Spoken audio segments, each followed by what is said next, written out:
So why don't we start now?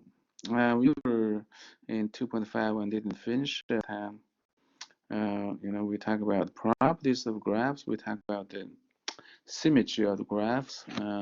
Symmetry with with respect to x-axis, symmetry with respect to y-axis, symmetry with respect to the origin of the graphs of a relation. Okay, not necessarily a function. And then we talk about even and odd functions. So there is a connection between and the symmetry of the graph and the property of graphs, functions. A function is even when the graph is symmetric with respect to the y-axis.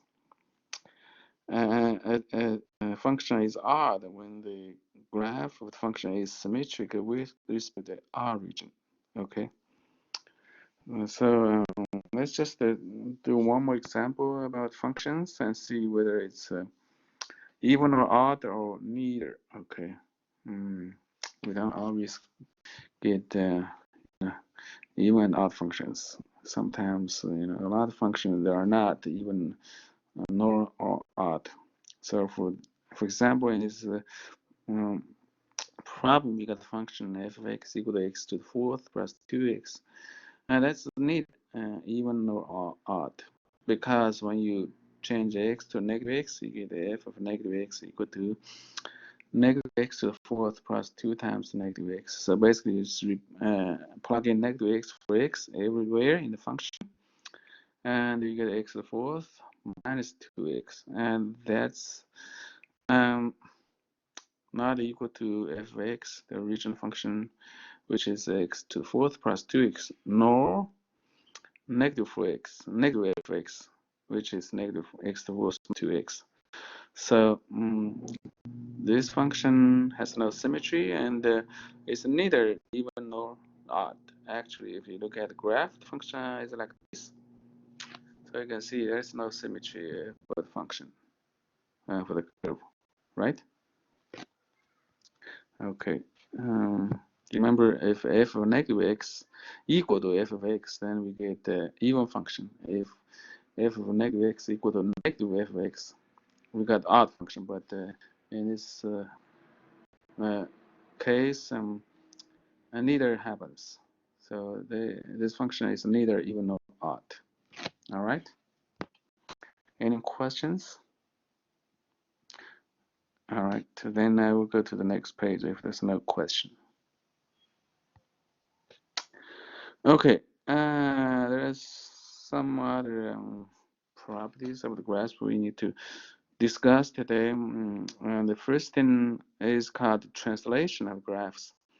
So if you move the graph of a function, actually that applies to all the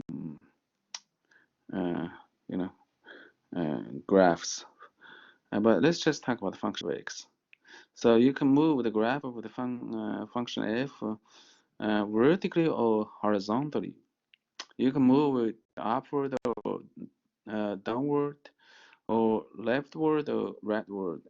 Then there's a relation between the graph of f and then the graph of the other function you move to. Okay.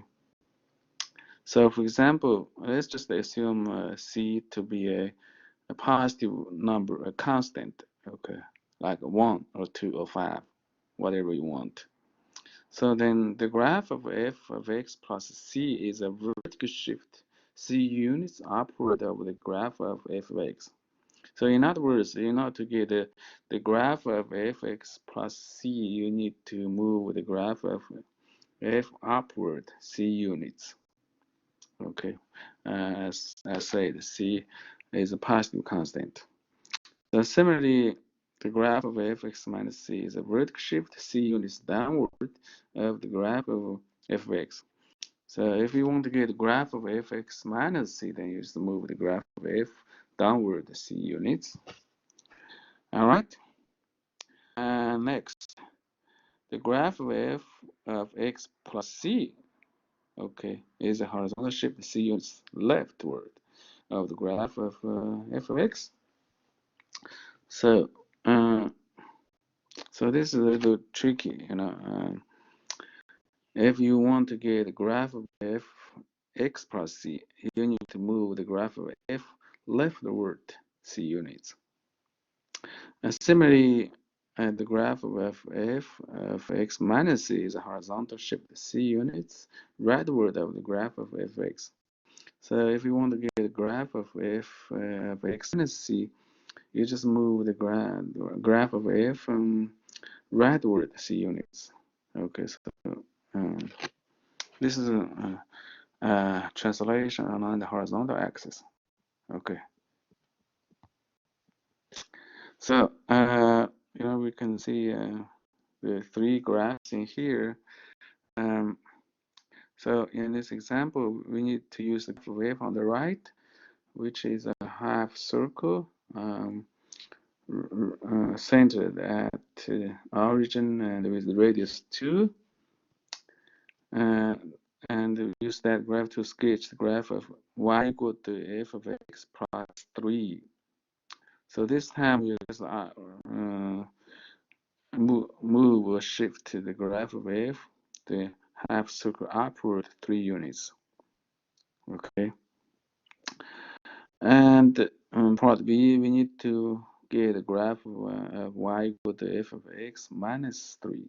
Okay. So remember, you know, when you get x minus c, you need to move the graph to the right 3 units. So just move the half circle rightward 3 units, and you get the graph like this. All right. Okay. Any questions? Can you stay on this slide for a second? Any other questions?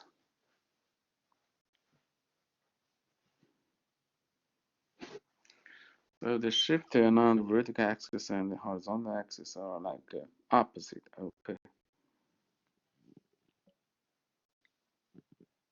Someone said, "Can you stay on this side for a second?" Yes, yes, right.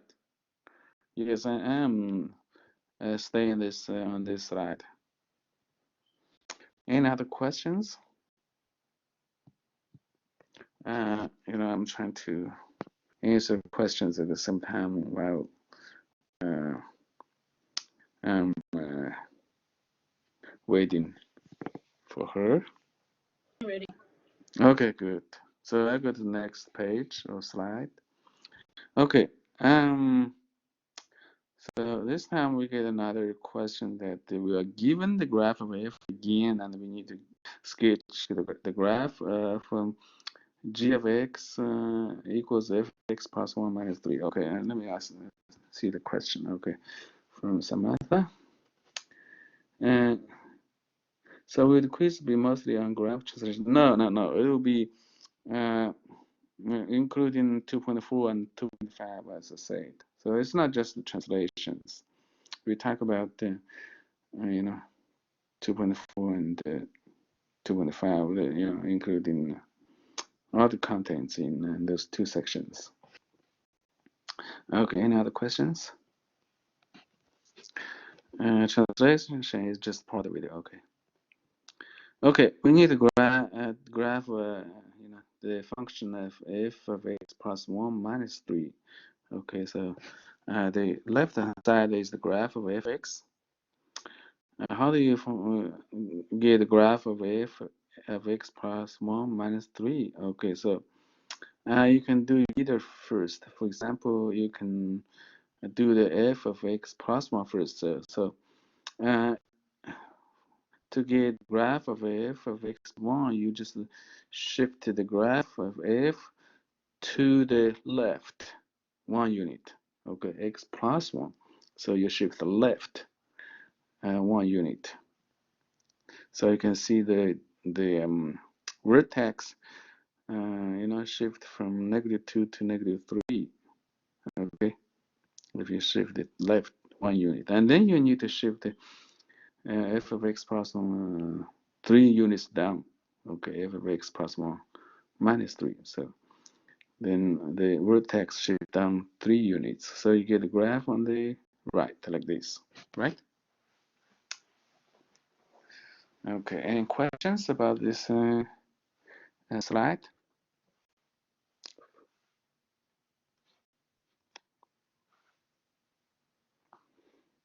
So you get two translations, to do in this problem. Can I go forward?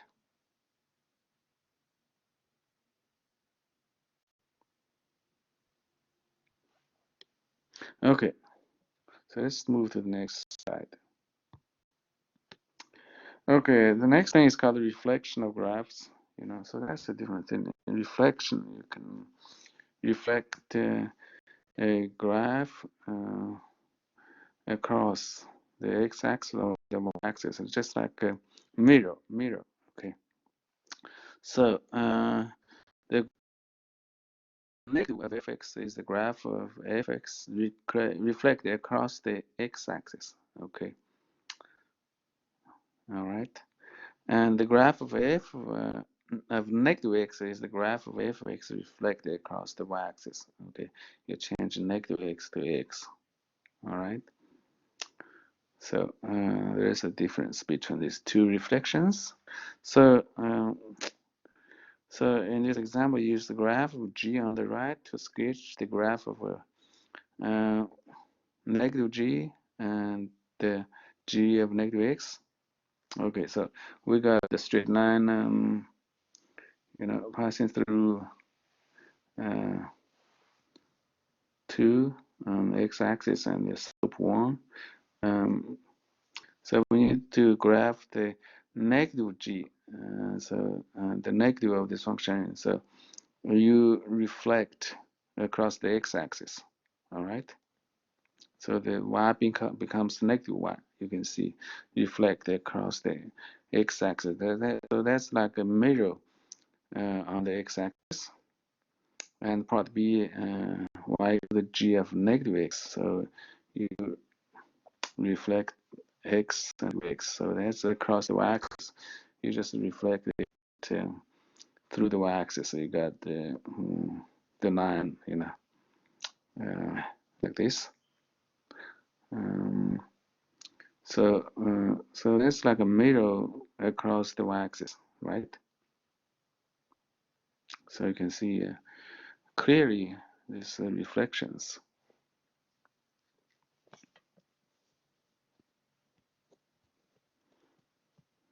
And it's related to y and negative y and the negative x and x, Any questions? No question. I will go forward to the next slide.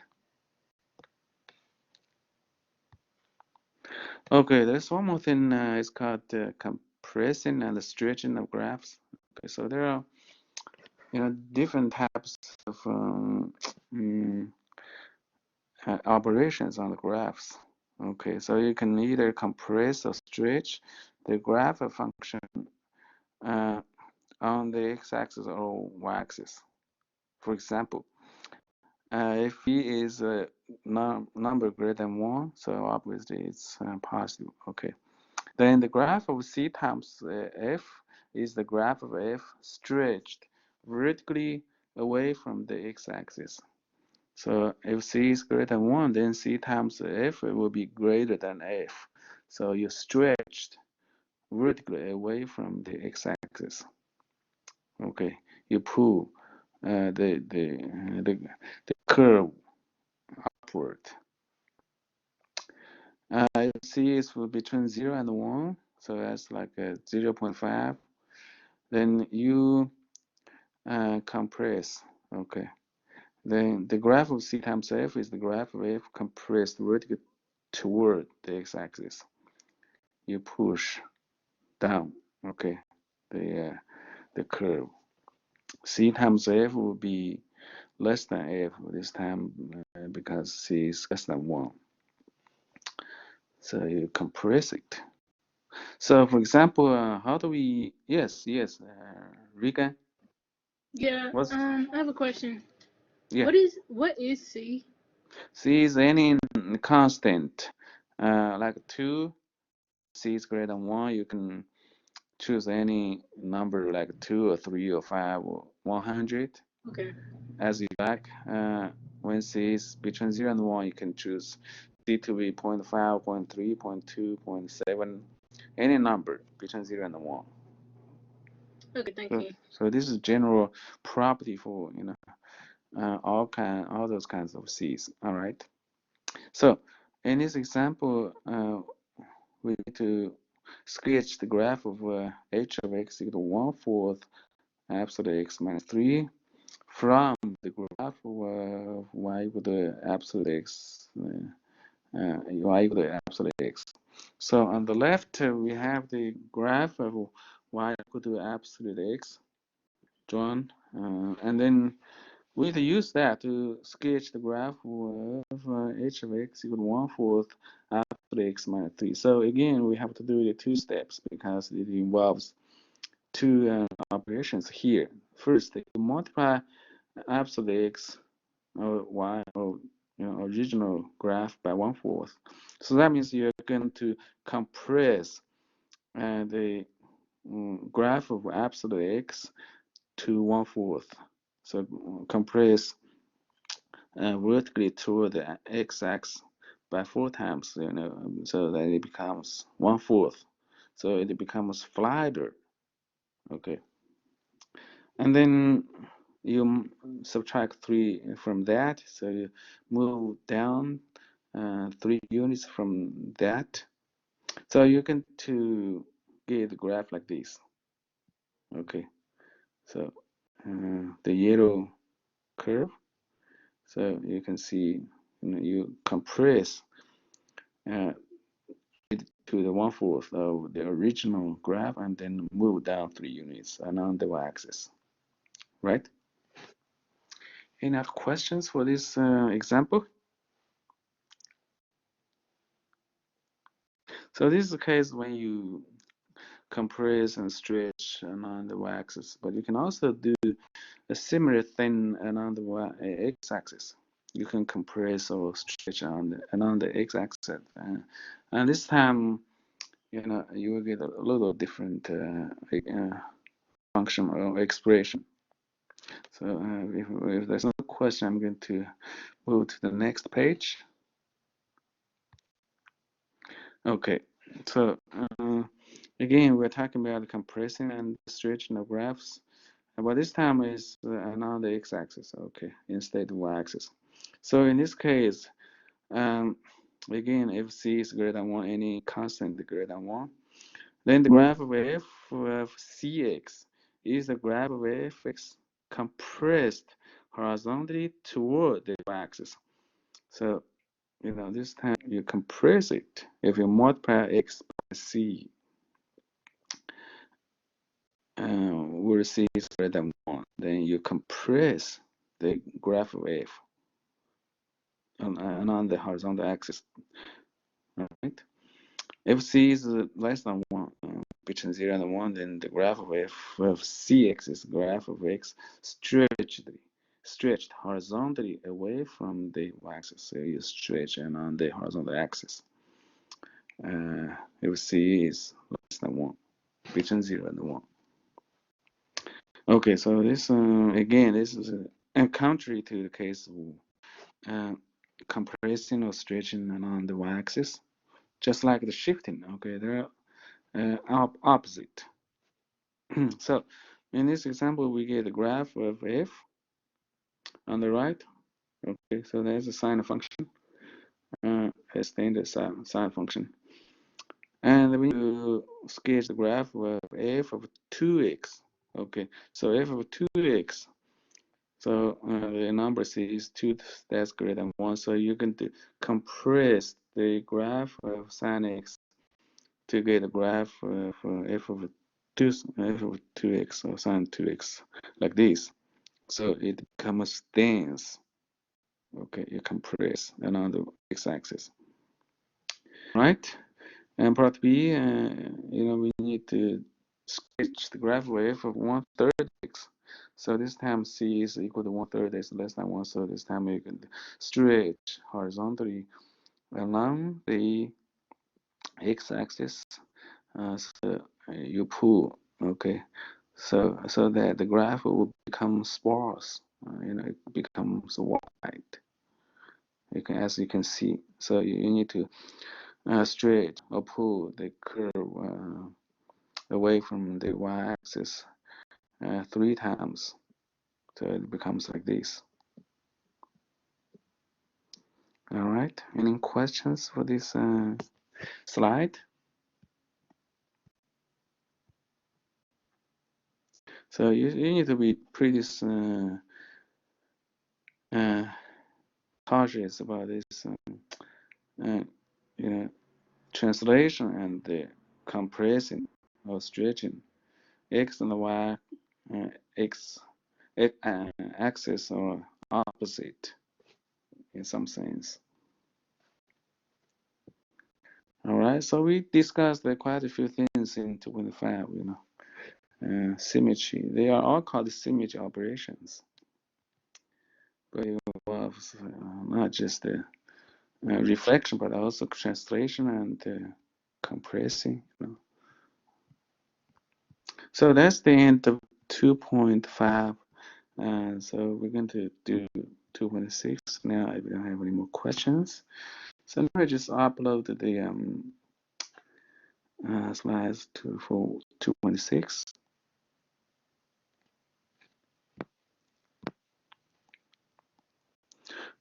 Okay.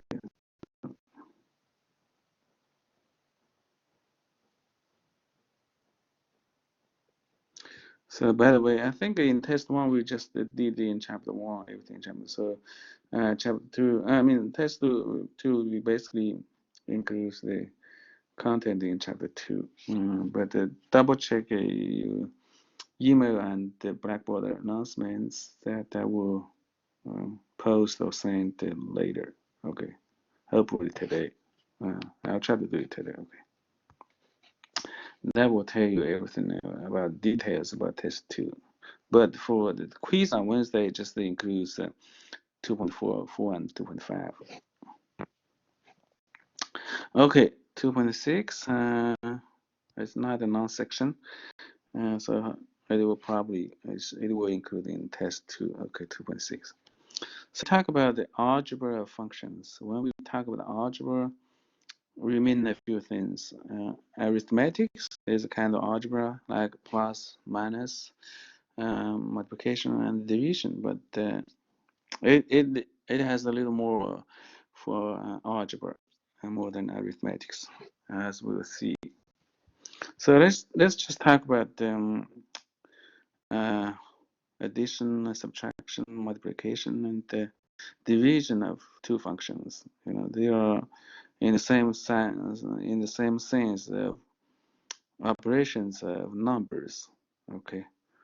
For example, if you can add two functions, or you can multiply them, you can divide them, provided that the division, the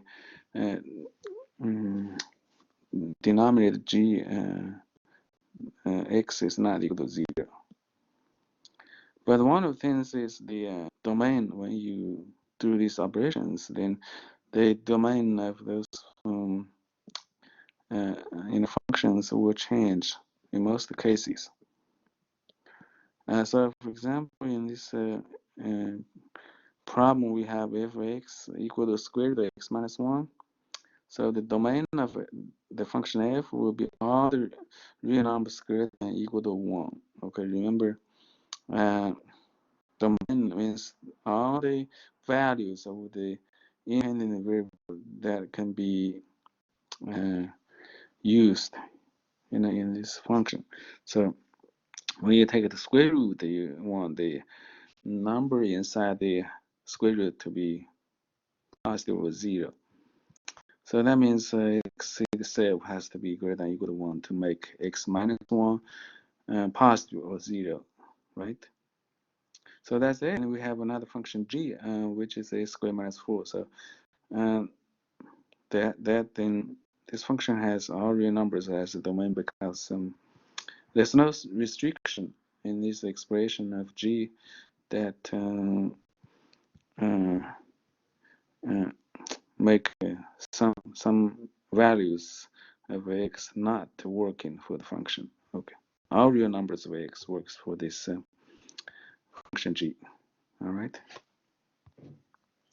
So and then we can add these two functions to get the square root of x minus 1 plus x squared minus 4. So then what's the domain of this f plus g? So you take the intersection of these two domains. So the domain of f is all the real numbers greater than or equal to 1. And the domain of g is all real numbers. When you take this intersection of them, you know, since the domain of f is part of the domain of g. Okay, so you got the domain of f plus g is all the real numbers greater than or equal to 1. It's the same domain of f because there is no restrictions on the domain of g. So the restriction comes from the f. So that will be the domain of f plus g. So similarly, you can subtract f with g to get the square root of x minus 1 minus x squared plus 4. Okay, if you distribute the negative sign. So again, there's no restriction for the domain of g, and the only restriction comes from the f. So the domain of f minus g is the same as domain of f. So that's a number is greater than or equal to 1. Also, you can do multiplication of the two functions. So you get the square root of x minus 1 times x minus 4 if you distribute square root of x minus 1 to x squared minus 4, then you get x squared times square root of x minus 1 minus 4 times square root of x minus 1. But you don't have to, okay? So again, you know, the only restriction comes from f. So the domain of f times g is still x greater than or equal to 1, just like f. Now, we got another case or another situation when you divide f by g. So you just divide by x minus 1 by x squared minus 4. So when you divide those two functions, you introduce a new restriction to the whole function. That is that denominator cannot be 0 in addition to the restriction on the f on the top. So that means you should exclude the points in the domain of f that makes the denominator 0. So again, we know that the domain of f is greater than, is all real numbers greater than or equal to 1, but then we need to take out the number 2 from this set to avoid 0 in the denominator, because if you're plugging 2 for x in the denominator, you can get 2 squared minus 4, which is 4 minus 4, and that's 0, and that cannot be in the domain. But 2 x equal to 2 is okay for the radical. You know, square root of 2 minus 1 is okay. So again, you know, you need to take consideration of the domain of f and the numerator in this problem, in this case. All right. So just take out one number 2 from the set of all real numbers greater than or equal to 0. Any questions for this example? So this could be a little tricky, you know. Sometimes I have to be cautious. So if there's no more question, then we go to the next page. Okay, let's just do one more example on operations, the functions we discussed previously. This time, you know, we just evaluate those functions. So this time f equal to x squared minus 9 and g equals 2x plus 6. So how do you find the f of g of 5, f plus g of 5? So, by definition, you just add f of 5 and g of 5, addition of two functions. So just plug in 5 in f and g and add them together. So we got the 5 squared minus 9 for f, and 2 times 5 plus 6 for g. So 5 squared is 25, and 2 times 5 is 10. So if you do a simple addition and subtraction, you're going to get the 16, 25 minus 9, 16, 16 plus 10, 26, 26 plus 6, 32. Okay. Similarly for f minus g, you just subtract the f 5 minus g of 5. Okay. F minus g of 5. So that's changing the plus to minus between f and g. So you get 25 minus 9 minus 10 plus 6. So 25 minus 9 is 16, 10 plus 6 is 16. So 16 minus 16, you get 0. Next, f times g of negative 1. So this time you're going to multiply f of negative 1 and g of negative 1. Okay, by definition, you just multiply those two numbers. So plug in negative 1 for x in f. So you get the negative 1 squared minus 9, and then you multiply g of negative 1, which is 2 negative 1 plus 6. So negative 1 squared is 1, 1 minus 9, that's negative 8. And 2 times negative 1 is negative 2. Negative 2 plus 6 is 4. So you get negative 8 times 4. So that's negative 32. Lastly, we got the f of g, f over g of 4. So that means f of 4 over g of 4. So that's the division of f and the g. Evaluate that at x equal to 4. So just plug in 4 for x and g and divide them. So for f, you get 4 squared minus 9, and for g, you get 2 times 4 plus 6. 4 squared 16 again, 16 minus 9 is 7. 2 times 4 is 8, 8 times 6 is 14. So 7 over 14 is 1/2 if we reduce it, right? So that's pretty straight, I think. All right, the next thing is called difference quotient, and this is really important when you take the calculus courses. So what is the definition of difference quotient? Okay, suppose you got a curve as shown in the graph, and you choose two distinct points on the curve, and you just call the x coordinate 1 point x. So then the y coordinate of that point is just f of x, because the function is y equal to f of x. Okay. And the other point on the curve will have x coordinate x plus h.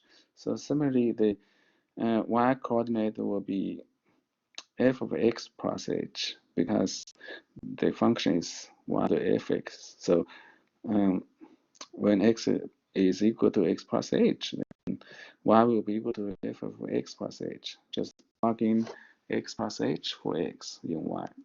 So we got 2 points on the curve, then we can draw a line through those 2 points, and we call this line the secant line, okay? Then you just want to find the slope of this secant line. So you take the difference of y, divide the difference of x, these 2 points. So that will be f of x plus h minus f of x. So this is y2 minus y1 over x plus h minus x, which is x2 minus x1. And then you can cancel x in the denominator to get h in the denominator. So this, as I said, this is the slope of the secant line on the graph. So for example, we want to find the difference quotient of the function of f of x equal to x squared plus 7. So just use the definition. The difference quotient is just the f of x plus h minus f of x over h. Okay, so that's the definition for any function f. So in this case, in this example, the function f is just x squared 7. So you just use that expression in this difference quotient. So f of x plus h, that means you plug in x plus h, x in the function f. So that will be x plus h squared plus 7, right? Because the function f is x squared plus 7. And the f of x just x squared plus 7, so you subtract those 2 and divide by h. Now x plus h squared, if you FOIL it, you're going to get squared plus 2xh plus h squared, okay. And then you plus h, and the minus x squared plus 7, and you can distribute the negative sign on the top on x squared and 7, so that becomes negative x squared and negative 7. And then you can cancel x squared and 7 on the top, and you are left with xh plus h squared, and divide that by h. So one thing you can do, you can factor h from the top to get h times 2x plus h. And then you cancel the h in common on the top and at the bottom, so you get a 2x plus h. So that's the difference quotient for this function f. All right, any questions? Okay, one more thing, that's the composition of functions in this section.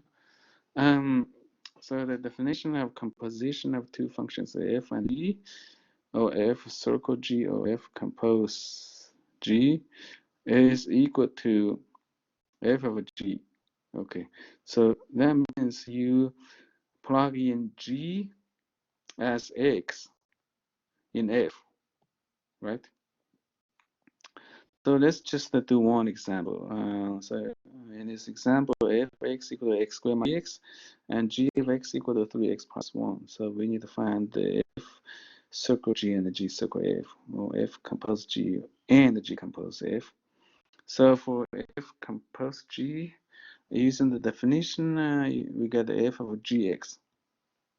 Gx is 3x plus 1, so that's equal to f of 3x plus 1. So that means you're going to replace x in f by 3x plus 1 everywhere, or plug in 3x plus 1 for x in f. So then you get 3x plus 1 squared, and it's 3 times 3x plus 1, okay? So if you FOIL your 3x plus 1 squared, you're going to get 9x squared plus 6x plus 1. And if you distribute negative 3 with 3x plus 1, you get negative 9x minus 3. And then you combine like terms, you get 6x minus 9x, you get negative 3x. And 1 minus 3, you get negative 2. So the answer will be 9x squared minus 3x minus 2. And similarly, you can do g compose f. But that means g of f x, according to the definition. So in this case, you're going to plug in f for a in g. But f is just x squared minus 3x, so you're going to replace x in g by x squared minus 3x everywhere. But the g is just 3x plus 1, so you just replace x by x squared minus 3x. So you get 3 times x squared minus 3x plus 1. And distribute 3 in x squared and negative 3x, you get 3x squared minus 9x. And then you get a 1 at the end, plus 1. So you can see that you get different results for f circle g and g square f. F circle g is 9x squared minus 3x minus 2. G circle f is 3x squared minus 9x plus 1. There's nothing, they're not equal, they're not the same thing, totally different.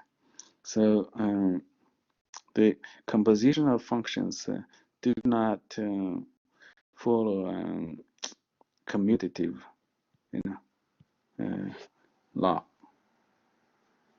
You cannot switch the order of composition of two functions. That's the end